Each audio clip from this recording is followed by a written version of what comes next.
Hi, Dawn Lewis here, and we have a brand new 7-part video series featuring this beautiful painted rose stamp and die set from Concord and Ninth, which you can find in Australia at dawnlewis.com.au. Let's have a look at what I'm using today, including the painted rose stamps, specifically this outline stamp that I'm going to use, as well as a sentiment, the outlining die. I also have a 2-inch faux pierced circle die. I'll be using a variety of inks, including Distress embossing ink. You can use any embossing ink, Ranger archival jet black ink, and Sukaneko Memento Tuxedo black ink for Copic colouring. I will be stamping using my Mini Misty stamping tool as well as an acrylic block. I have a variety of Copic markers, my heat tool, as well as white embossing powder. There is some 12mm foam tape, 3mm double-sided tape. I'll be using Express It blending card. It's great for Copics. An anti-static powder tool. I have black cardstock and a white card base. It's a piece of A5 cardstock folded in half.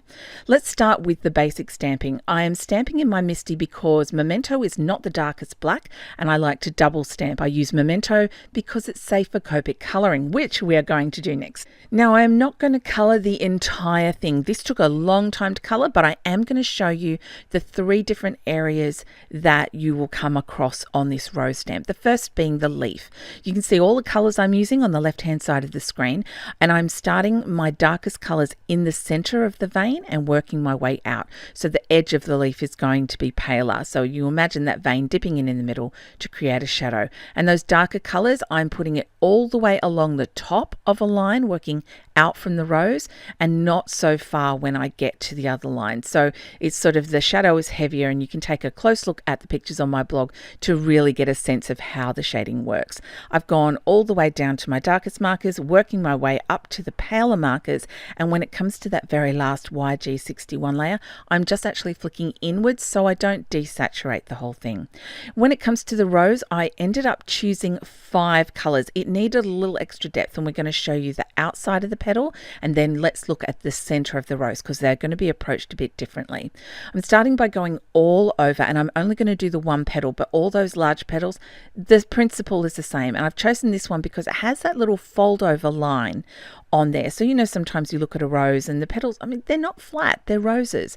So I'm adding a little shadow into that to, you know, indicate that the petal is folded over on itself. I'm working with a really large variety of red markers here, and you can see they're not exactly a regular color family. If you are really into Copic markers, I highly recommend Sandy Olnock's Hex chart because it will help you find some fantastic color blends that you might not ordinarily think of. Now let's have a look at the center. I want that small sliver that goes across the middle, which is a turnover on a petal, to be quite pale. So I've colored the whole lot, but that section underneath I'm coloring now, that is going to be the second color all over, which just makes the first one look a lot more highlighted. Now, when I color this again, I'll actually probably leave that turnover of the petal white and then only go over it once at the end, just to give it a little extra brightness. If you want to know what I'm talking about, I have a Copics for Beginners playlist that you can see. I'll pop a link to that below so that you can find it and check out ways that you can create shadow and highlight when you don't have many markers. So I'm going around into all these darker areas, and this was, I had colored this before. I colored a test run and realized it needed a bit more oomph. So I was going to do it with 4 Copic markers, but decided it really needed that 5th color, that darker shade, to throw that real proper shadow in there, because the center of a rose is quite dark. I mean, it's surrounded by all those other petals. You can always check out A Real Rose for more inspiration. Okay, so let's get on with this. I'm going to create a background using embossing, heat embossing. It's really handy to have an anti-static powder tool and an old dry paintbrush. I'm going to put the anti-static powder all over this panel. This is just black 200-gram cardstock. I trimmed it down to a 6 size, so that's a quarter of an A4 page, and then I trimmed a quarter of an inch off one short side and one long side so that it's going to leave a bit of a border. I've stamped my rose with clear embossing powder, added some white clear embossing ink, added the white embossing powder, and I'm going to go all the way around and add different areas of the rose. So in the first one I added the leaf, but in this one I've left the leaf out, so you can turn the stamp around. The reason I'm not using the MISTI for this is I have a mini MISTI and it doesn't hold the stamp, it's too small. So I'm using the acrylic block and it's working really, really well. So I'll put in the last one, and I didn't emboss, heat emboss it all. I wanted to heat emboss it all at once because, heating up the heat gun's a bit of a pain. So now it's time for some double-sided tape. I'm going to put it all over the back of my panel.